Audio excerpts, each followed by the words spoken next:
it's an enlightening talk, so it's around 10 to 15 minutes. So I expect that it's kind of get afraid of it, and it's not for me, it's not for my workload, and that's not true with Kubernetes and with Amazon. If you are running distributed systems, it shouldn't be true. And the second point, I want to talk about how to explore your cost, some learnings that we have there. And the third point is about you have to know how to scale down. Scale up is nice, but you have to know how to scale down if you want to save costs. So, as I talked, I expect that it's kind of directed to people using AWS and using Kubernetes. And if you are running on AWS and running Kubernetes, I expect that you are using cluster autoscaler. So it's kind of a point also. So the first point, I don't want you to be afraid of spotting instance. That's a graphic about the price of spotting instance and on-demand price on the Ireland region. So you can see that you have a huge space to grow here. That's the difference between spotting instance and on-demand price. So just to start working with on-demand, you're going to save at least 50% of your cost, because that's the difference of price between this kind of instance, this kind of purchase options on AWS. And it's really stable. That's a 3-month graph. And for example, I have personal related that say to me that they are running Amazon EC2 spot instance on São Paulo forever and never turned off it because Amazon never requested. So it's really stable. Of course, you should know that it can be shut down, but you can help protect your workload from that.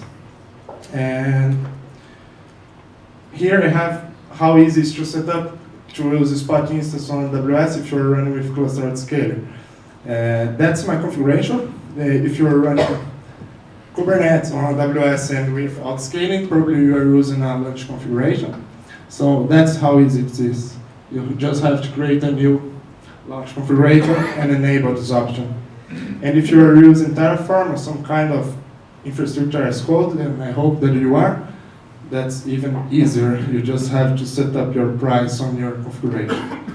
That's the same for co-ops, that's the same for EKS on Amazon. You just have to say that you want to use a spot instance on your launch configuration.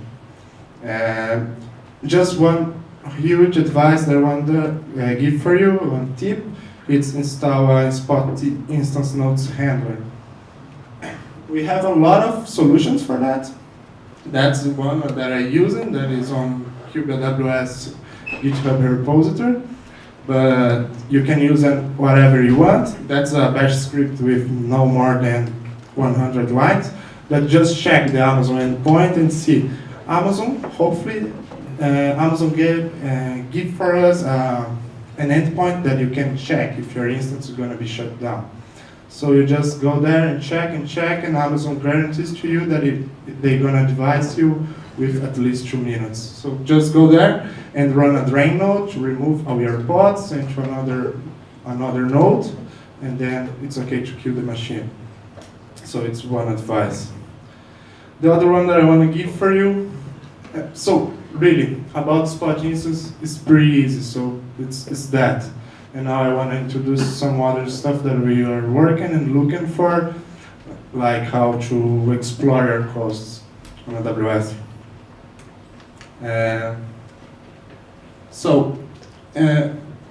There you can see a graph about summarized costs on AWS. And you can see that we have, for example, some EC2 instance, some tax costs, elastic cache, and other stuff. But what is really impressive that sometimes you have like EC2 other or others. That's not pretty clear, right? And we have a lot of not work, because if you go to your Cost Explorer, you can really open everything and see what's happening. But some learns are data transfer really matters. We had a lot of costs with data transfer, and sometimes it's it's a pain in the ass, but you have to handle it. And for example, in this graph, we have our NAT gateway usage of, our NAT gateway's throughput. You can see our data engineer, Rodrigo, he couldn't be here today, but he just changed it. For example, 2 applications choose internal endpoints. So our applications were using external endpoints, so all the traffic going to the internet and coming back. That's bad. And sometimes you can't see where is it and how it's handled. So you need to know your topology, but once you change it, here you can see. I'm sorry, that's other. So, yeah, that's it. So here you can see when he changed one application to use internal endpoints, and then the traffic really goes down, like for 1.4, 1.1 gigabytes to 400 megabytes. And then he changed another application at the same day, that's questions of hours, and then the traffic going down again. So it's really important to know your cost. What I'm trying to say to you is not that just data transfer matters, but you need to know your costs and explore it deeply to understand where is it. So for example, for us, reservations was a big win also. You should check what Amazon say to you. Usually that thing's right. We kind of try not be so confident with read stuff, but what Amazon are talking about reservations really worked for us. You should check, we checked like on a daily basis for a while to see if our reservation was really being used. So if you buy the reservations, check if you are using the reservation the right way, and check if your reservations coverage up. So don't be so confident about the recommendations, so check what are being used, what are not being used, and where you can buy more reservations. And another tip that I can give to you, it's using an ingress solution. We are using external load balancer for all the services, and that was a huge cost for us. We just had like, I can talk with you after it, but we had a post on the Ambassador blog recently. We saved more than 20,000 euros per year just with Ambassador. So that's really important. Using ingress solution and API gateway solution because it's really important. And then the last topic that I want to present to you is you have to know how to scale down. If you want to save costs, it's not just about scale up. It's amazing when we scale up, but if you want to save costs, it's important to scale down. So for example, here we have a graphic of our EC2 instances. So we scale pretty fast. I'm really glad of that. Our team are doing a great job and we scale fast. But if you see our scale down, it's not as fast and it's never going to be properly because Kubernetes have to handle all the pods and send to another nodes and this stuff. But what I want to tell you is please take a look on your cluster of scalar logs. It's always say a lot of stuff. Like for example, in this case, he's saying that he can't remove some nodes because the utilization is too big. That's probably means something that your nodes are being used. But if you see this one, maybe you don't want a node with just 65% of usage. You want to be more aggressive on that. Or no, you are okay with that, then it's okay. But you should listen to your cluster scalar log because it's always going to say something for you. Like for example, in this problem we have, for example, non-pod, non-daemon set, non-mirrored, non-PDB assigned kube system pod is present on the node. Then the node doesn't scale just because of that. That's pretty easy to understand. You just have to create like a pod disruption budget. Then the node will scale down. You just say to your Kubernetes, please, of this ingress solution, I want at least 10 pods, and that's okay. But what I want to tell for you here is, please, take a look in your cluster autoscaler. That's probably going to tell you a lot of stuff. Prepare your applications to die. If your application are running on Kubernetes and it have like a application receive a SIG there and shut down the server without close the connections of your clients. That's really important, because if you just let the application die, it will cut the connection and your clients will receive probably empty response or something like that. And pods are destined to die, so don't rely on it. Don't rely that it's gonna live forever. And you have to load your applications.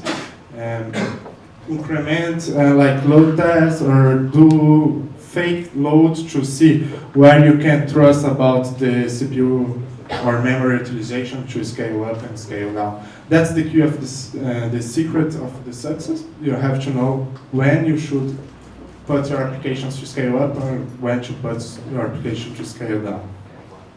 And the last one, it's use pod infinity or affinity to spread your load in your cluster, or you can always use like daemon sets to spread your pods to all the nodes that you are running, or you should use, as I said, pod disruption budget to say that's the minimum of pods that my application should run. And that's it. It was fast, but please let's discuss it. If you want to exchange some ideas, I'm gonna be here, and that's my Twitter. You can reach me out if you want to talk more. Thank you very much.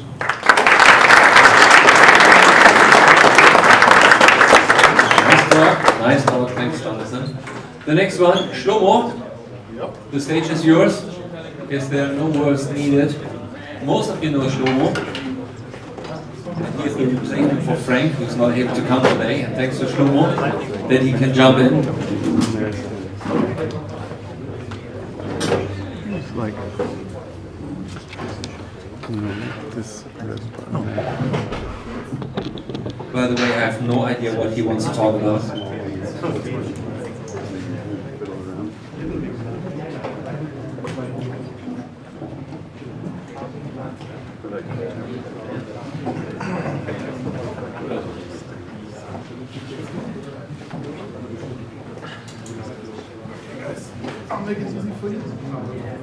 I'll go here so that you can see me and the slides.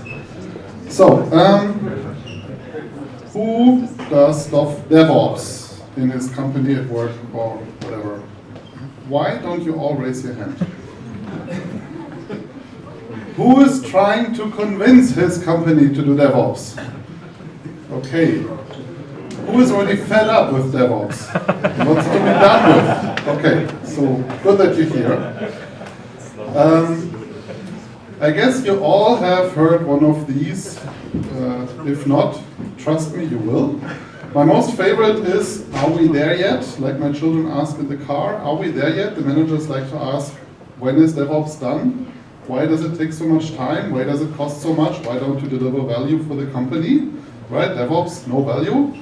So I'm fighting this fight. I'm having this discussion already for a very long time. And I'd like to share with you some ideas I came up recently with at my current job, discussing DevOps at a large scale. The scale is so large, we have about 2,000 engineers who have to transition to DevOps. So we are there in this, our DevOps team does all that ops stuff department. And we're also building up a DevOps department at the moment, which was a big shock for me because I went around all my life and said, if you have a DevOps department, you're doing it wrong.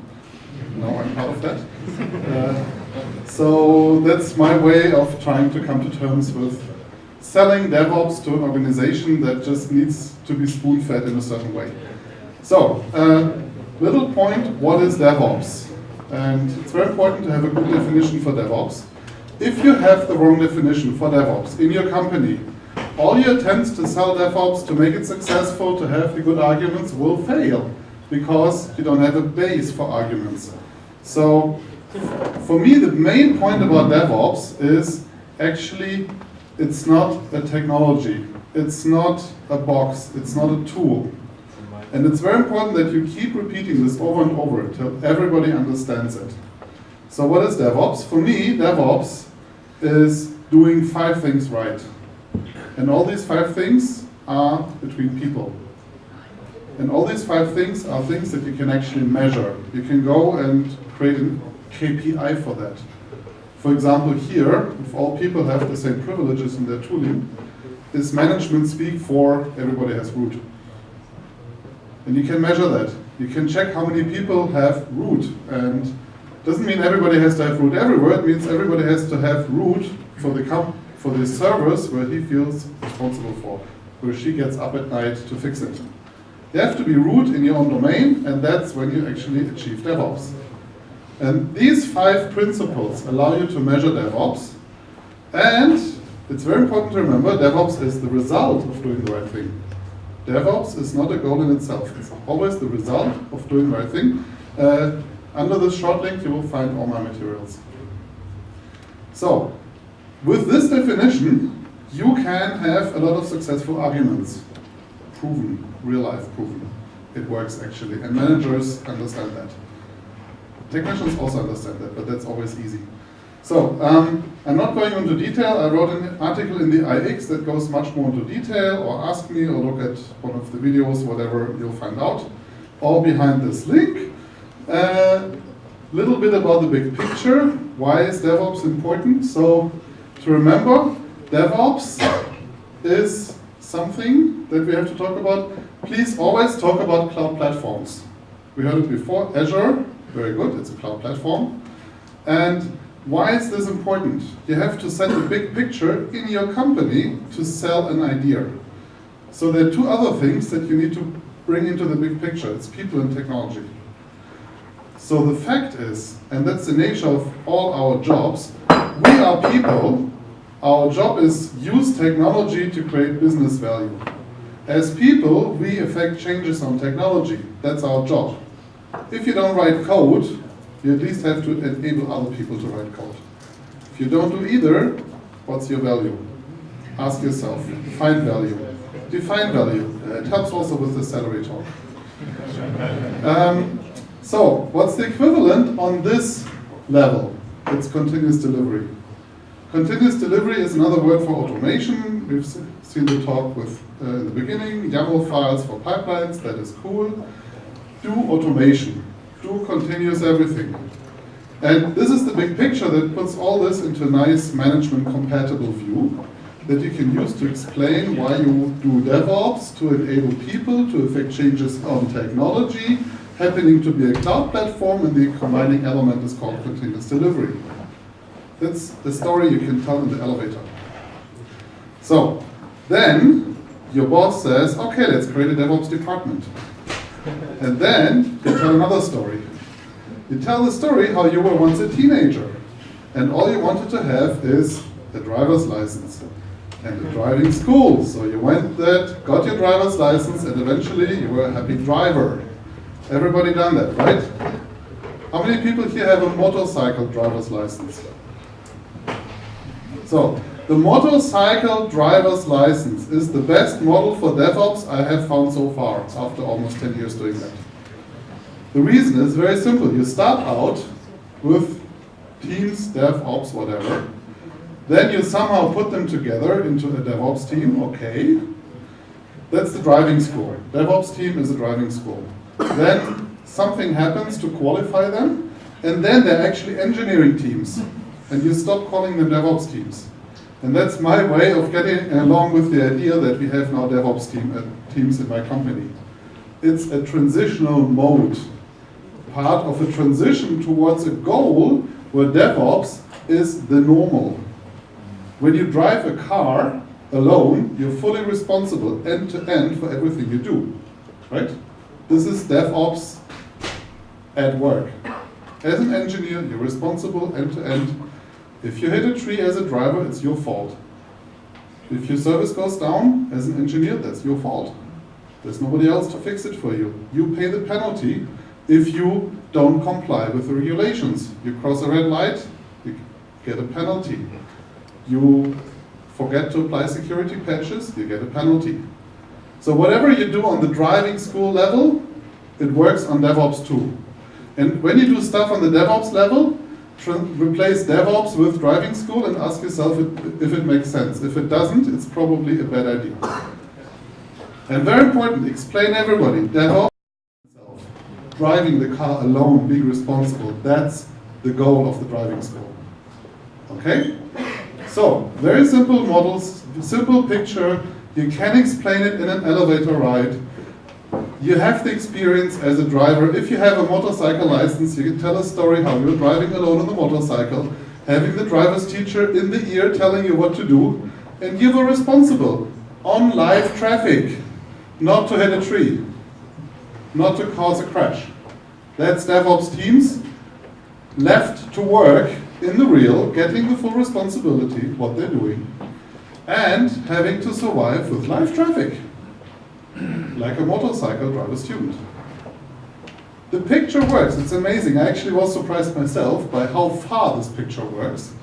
That's why I wanted to share with you and get your feedback on that.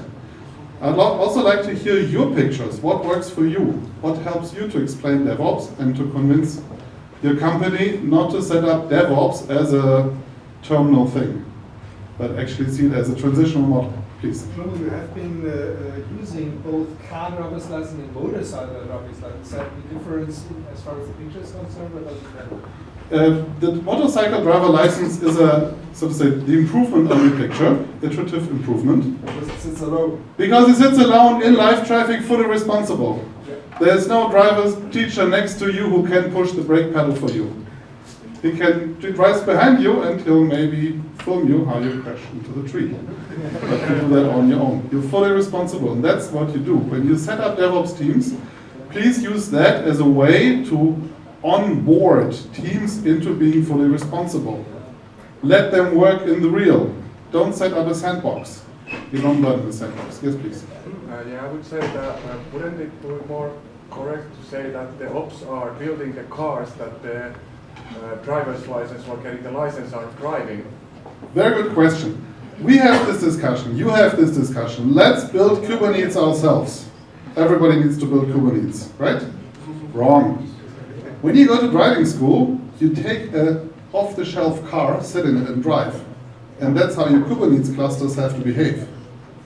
When you learn DevOps, you don't learn how to build a car. When you learn driving, you don't learn how to build a car, you learn how to drive a car. So when you learn DevOps, you learn how to run, develop, build, operate in production with professional tools that other people build for you. So no, when you start as a DevOps team, you use existing tools, you don't invent your own tools all the time. That's a waste of money. The people who are building the cars, they are not making the parts. Yes. So the people who are making the parts would be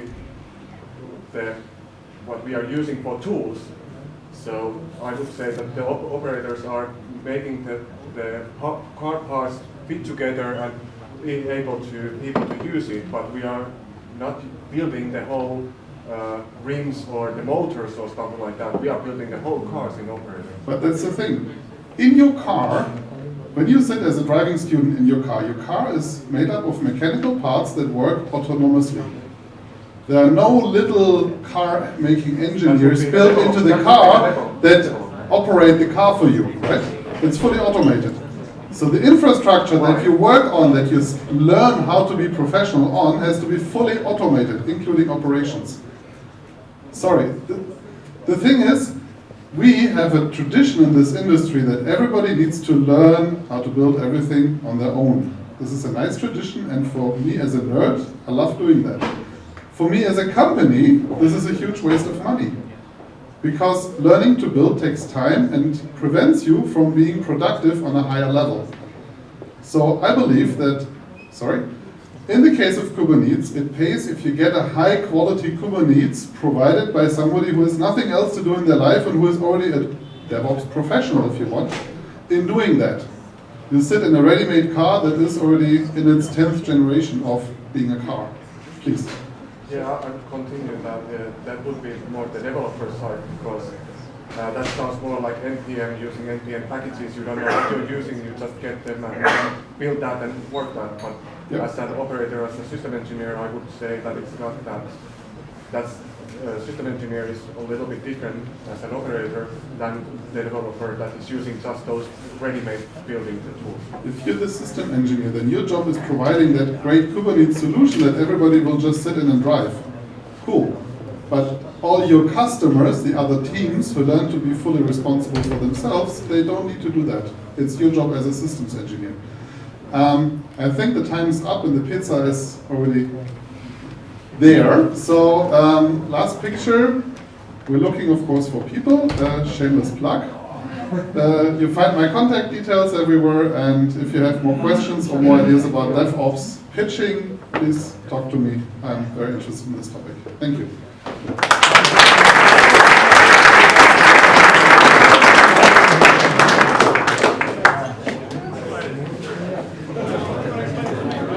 Guess there are no words needed. Pizza is there. Enjoy it.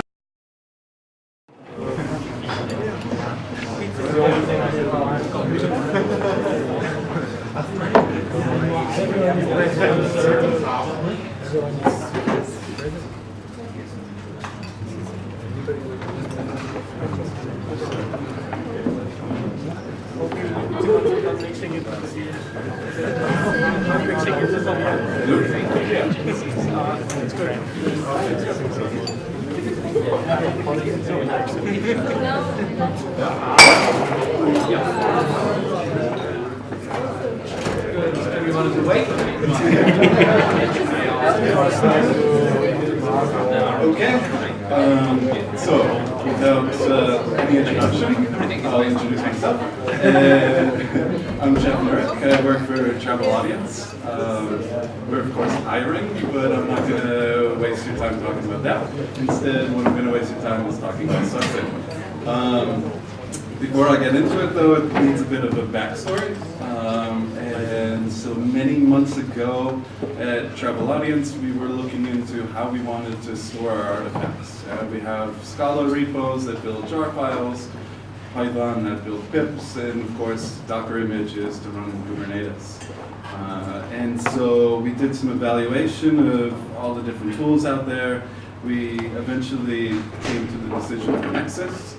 We wrote a blog post that gets into detail about the different things we considered during the evaluation and so forth and so on.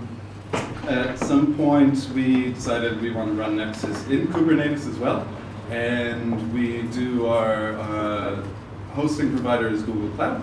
So everything we have is running there. And the Nexus needed some work to become Kubernetes ready.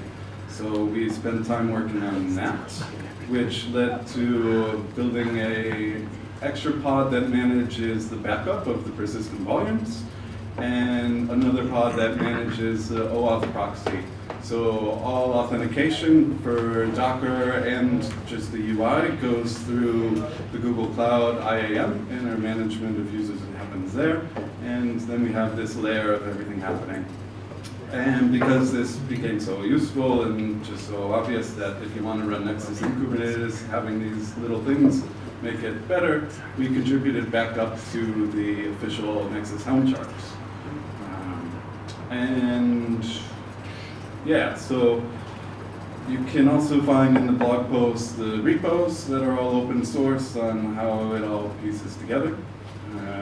But I will now just jump into a demo of how things work.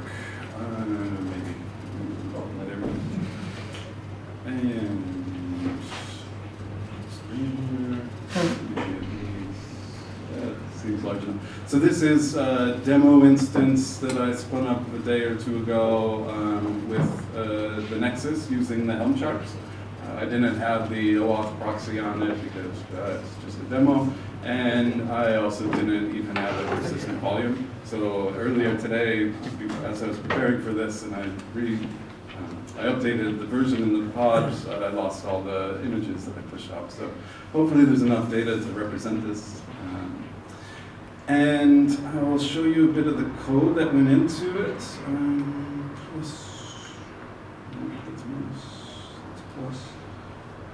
So, well, maybe first we can take a look at the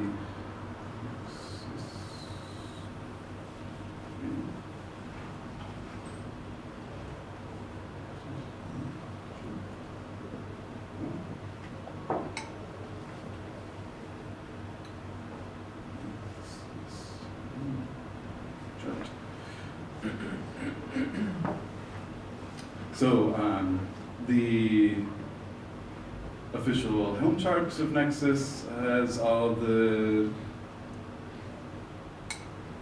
default values that can be available if you want to install this and run it in your Kubernetes instance with a variety of options that include the actual Nexus container, the proxy setup, as well as the backup.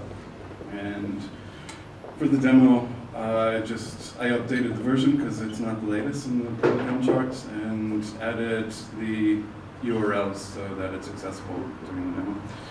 And turned off the backup, to turn on the ingress, and added a cert manager so there's HTTPS, which Docker prefers if you're going to do a Docker login. Yeah, there's also the cert manager configuration, which is basically just the Let's Encrypt and some default stuff there. And in the Nexus UI, so here you'll kind of see the motivation why we created this tool called Suxin, which is just Nexus reversed. And if you are looking for a Docker image, you browse in, you have your different repositories, your Maven for your jars, and NuGets for the .NET stuff. But here in our Docker hosted. In this demo, we don't really have so many, so you can see it's actually quite easy to manage and migrate through. But in our actual production instance, this list goes down the page, and you're looking for, wait, what now? The Grafana? Okay, let me go in there, yeah. And then as soon as you come in, you get your tags, okay. And then there's these tags. Which one was the last one that was pushed? Maybe this one, but I can't actually copy that, so, okay. And then in our use case, what we do is when we build images, we upload an image that has the SHA of the commit that triggered the image, as well as any tag that references, if there's a git tag that's pushed, it would map to the same SHA, yeah? And so here, you would have these multiple SHAs, and you would have these semantic versions as well. But as you would then know, this SHA actually references that tag, but in this UI, you would never be able to find that information out. So that led us to build the tool called Suxin, which I'm going to go here. I don't spend time in full screen very often, so and that's not so nice. The reason is very helpful too, isn't it? Docker requests. That's because I put in the wrong URL, which I can find in the Helm chart. It is not Suxin containers, but rather Suxin demo. Success. So here we have this beautiful tool called Suxin. And yeah, so it's quite simple and straightforward. There's really not much to it. You have your images listed and the tags, and you have the reference between these tags. They're all pointing to the same actual image. If you want to copy the pull, yeah, you've got this copy option here. You can filter for images as well. So we have the Grafana images and the example. You can see the tag, the semantic matching the SHA. Yeah, it really doesn't get any simpler than that, I suppose. It's available to be installed with a Helm chart as well, so it runs alongside Nexus. If the production instance you're having has the OAuth proxy enabled, you can add in like a headless service that points directly to the Nexus instance, and so then Suxin can grab its data directly through there. You can also add in basic OAuth, so if you're hosting it like I am right now with just simple auth, you can add in that configuration as well. And there's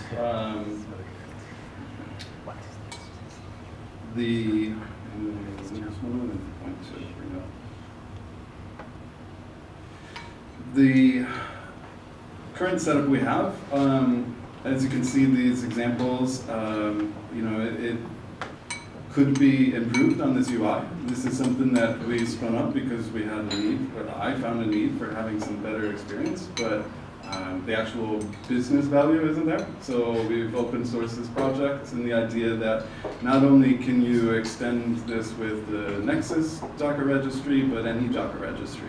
Of course, if you have something that's comparable to Quay or even Docker Hub, you probably don't need an additional UI on top of your registry. Those guys give you something good enough. But if you're using something else out there equivalent to the badness that Nexus provides. Any questions? Yes. One question. It provides an API to simplify the use of Nexus, because Nexus API is a little bit complex. Yeah.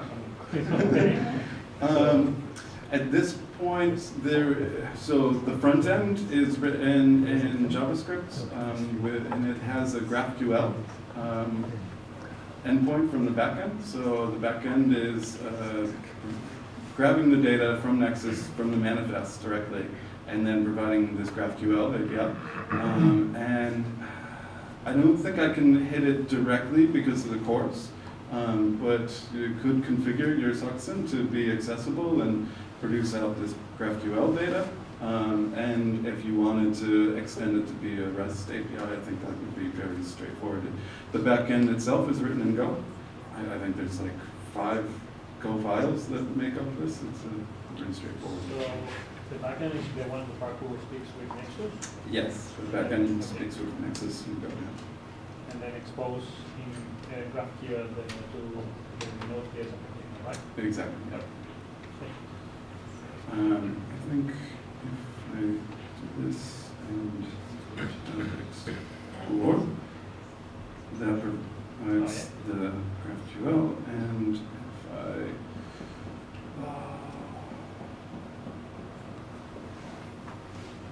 what is the search?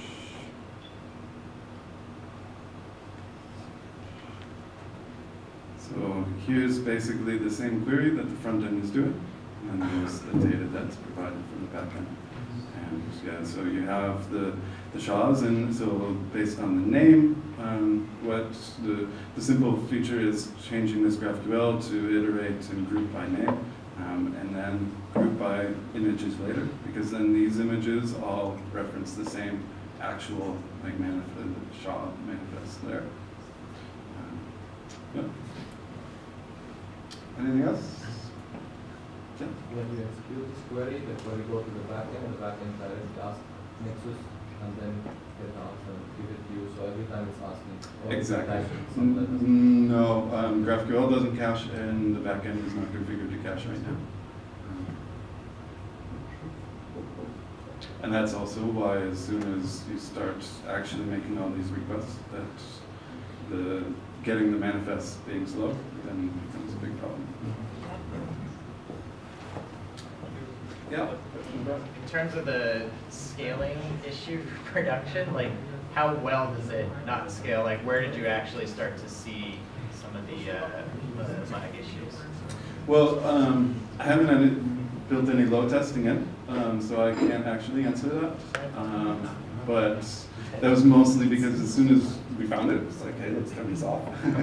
And then at that point, we need an environment or some way of building that load testing in. And the question is, when are we going to invest the resources to solve it, or are we just going to wait? And at some point, we will want to evaluate where that hits, but we haven't done that yet.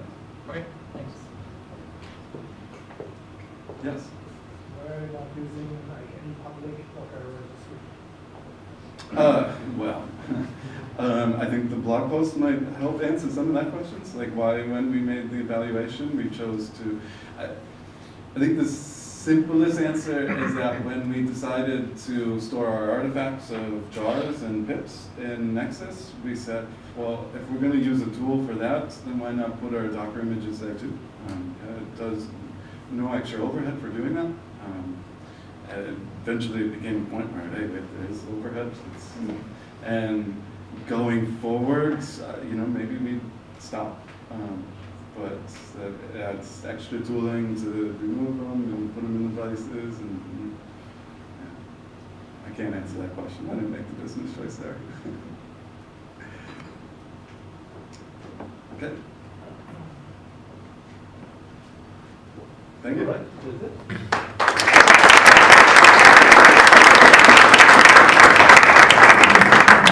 Thank you very much, Jeff. And now it's our last talk for the evening.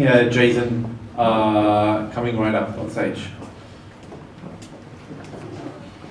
So this was the first DevOps meetup this year. We're looking forward for probably another one around May or so. Please already think about whether you also want to present a talk at the next DevOps meetup. There's going to be a call for talks approximately 4 weeks before the next meetup sometime around April-ish. So this meetup only lives because people like Jason and Jeff and Daniel and Jonathan and Shlomo are providing talks. And we count on all of you to also present what you think will help other people or will help you. And we're looking forward to your submission to the call of talks for the next DevOps meetup. And now,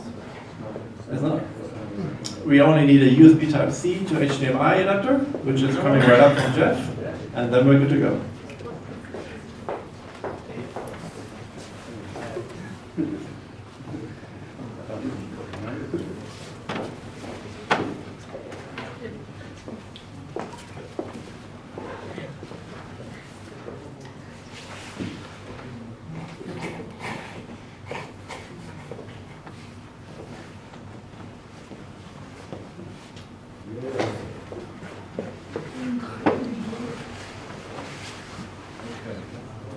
It's yours, Jeff. Jason, sorry. Hi.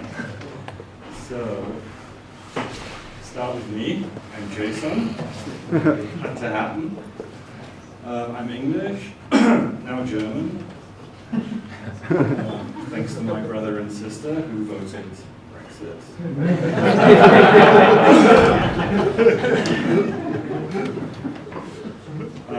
I have worked for the last 34 years in Europe, US, and Asia, primarily in startups for venture and corporate. I did my first one in '82, and I was like 19, and that was like music, MIDI, software stuff. I mean, it's like 3 of us that started it, and 8 years later we were 2,000 people organized. So that was exciting. I am now a transformation evangelist and a consultant. I'm also interim CTO, COO, and CPO, and I still code, amazingly enough. I got into this whole idea of transformation because I started looking at organizations as an application and started using software principles to consolidate software and organization. So I came up with this, I didn't come up with it, but I started to use domain-driven design to reshape organizations. It has something to do with what we're talking about this evening. This is sort of like the underlying idea that I use, is to make sure your organization is compatible with the product you're building. If it's not, it gets messy. I got a 10-point recipe. I'm not going to go through all of this, but 4 points are sort of like relevant to what I want to talk to you about this evening. And that is, if we're going to create domains in an organization, then each domain has to have its integrated IT. There should be no bottlenecks within or across those domains. Each domain must be API enabled, and it must consist of developer best practices. Those are the 4 things. It's very relevant to dev and DevOps.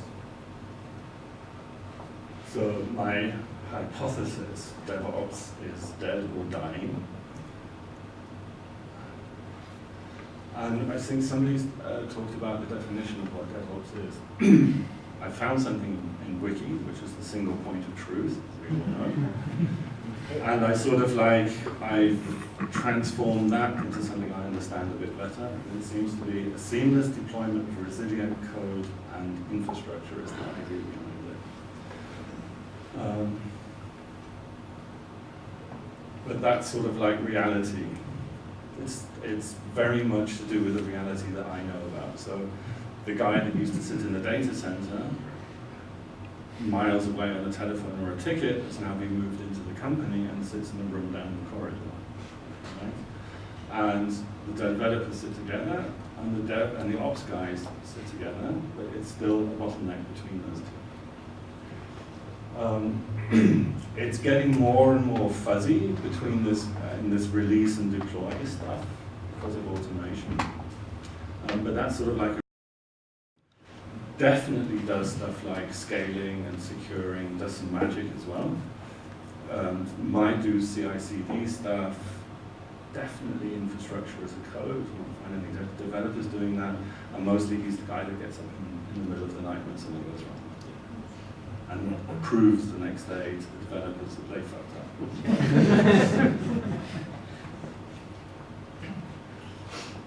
Now I went through, by the way, this girl is Sandra Creamer. I met her at another meetup.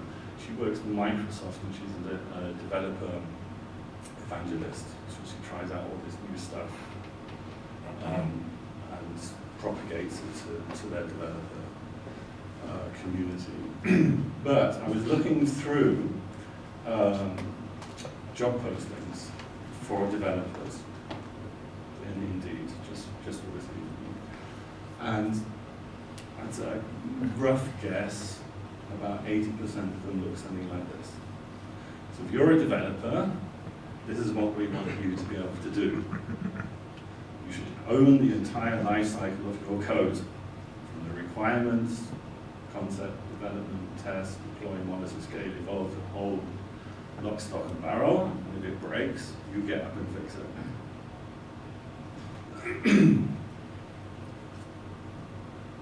So something has definitely happened between here and there, because that is not real.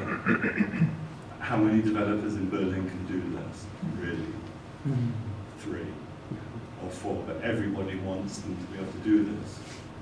And the question is why? Where does that come from? And it comes from something that's been happening over the last couple of years. I'd say the last 12 months it's sort of like stabilized. And it started off with this whole idea from Netflix, with their whole microservices thing. And Chaos Monkeys, they've got like 2,000 microservices up and running and recreating themselves and dropping out and coming back in, and it all works, and it's all resilient, and it's all healing. You've also got companies like LinkedIn, who are building stuff like this, PubSub, Kafka. So you're getting stuff like Kafka as a service now. You don't build it, you just provision it. You provision your state engines, you just provision them. And the funny thing is that with Docker and Kubernetes, although it's incredibly difficult for a developer to get off that first 10 centimeters to actually understand what the hell is going on there. Once they've understood it, then they can read the documents and they can run with it. It's not that difficult once you get over those first 10 centimeters. So a lot of people, I think one of the guys that I met, a CTO from BCG, started 2 years ago with Hazecar on Kubernetes. So before it was a real thing. And BCG is using Kubernetes for every new startup. So Kubernetes is a thing, and Docker is a thing, and developers can consume it. If you look at these 3 providers down here, you've got Amazon, Microsoft, and Google.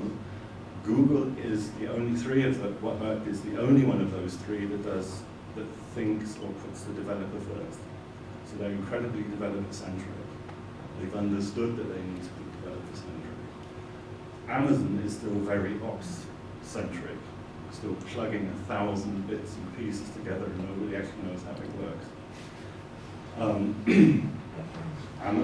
Microsoft is a little bit in between. It sort of works, but it doesn't really. But I'm sure they get there. You're also finding CI/CD as a service. You just provision it. That's all you need to do. You just add your bits and pieces. As long as you keep state and application separate, it's super easy to handle. So it's starting to become real. This is just something you consume as a developer. It doesn't take up too much of your time, and it's understandable. And Kubernetes, like I said, it's a thing, it's actually a paradigm shift for developers. Because all that magic, things plopping up, plopping down, and going away, and coming back up again, all happens like magic. And there's also a couple of other things in here, like branch-based previews, which need to happen, the new way of deploying, so you've got rolling and canary deployments, all that sort of stuff has to happen, but it's just a command in the YAML file. And every developer knows the YAML file. Once they got over that little hurdle, it works. So, what now? If that's the case, if the world is moving more and more towards developer centricity and making everything consumable at the touch of a button, and it might even go much further than that, that like any 9-year-old can just spool up a simple piece of Python code, which works, which has 100% uptime. It's not that far away. So what's left? I mean, there's some stuff we were talking about this today, and it's anything which is going to fuck up, which is not a bottleneck. That's going to be need looking at. SRE, for example, how do we optimize? How do we optimize request, network traffic, access to databases?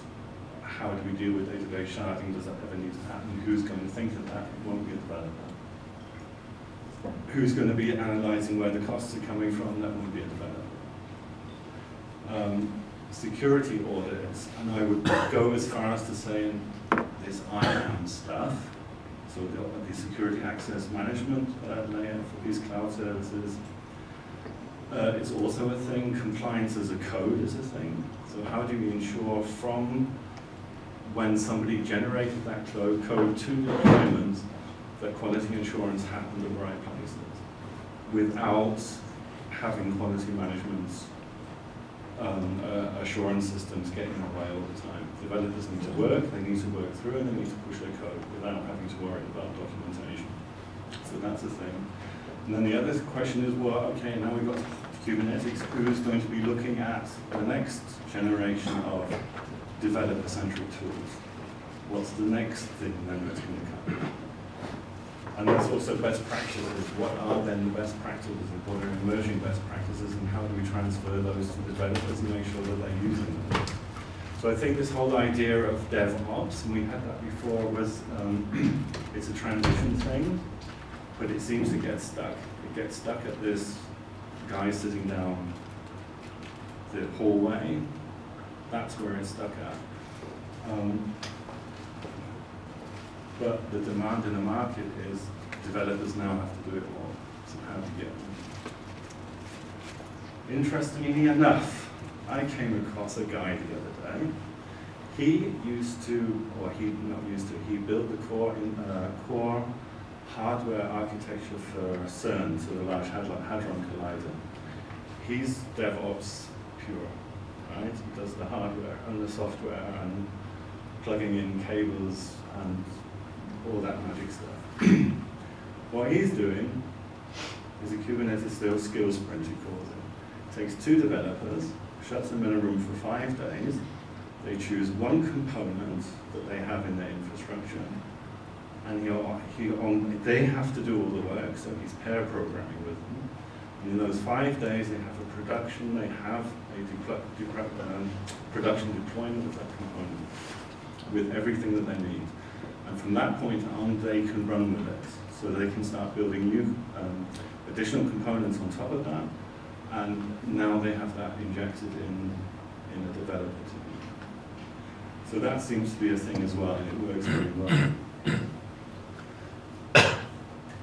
So the question is, are you dead or are we dead? or just dying or transforming. That was my little tiny talk. I hope it gave you some food for thought. Any questions? Yes. So one of the things I see at mostly web engineering conferences is that when you have a web application that uses some common relational database, people often, when they talk about, let's deploy something on or with Docker, that you need to keep your application being able to run, or you kind of want to have your application being able to run with the currently running version while transforming your database to a new state while running the new version, so you can slowly transition from your old application towards the new one with 20% release, 50%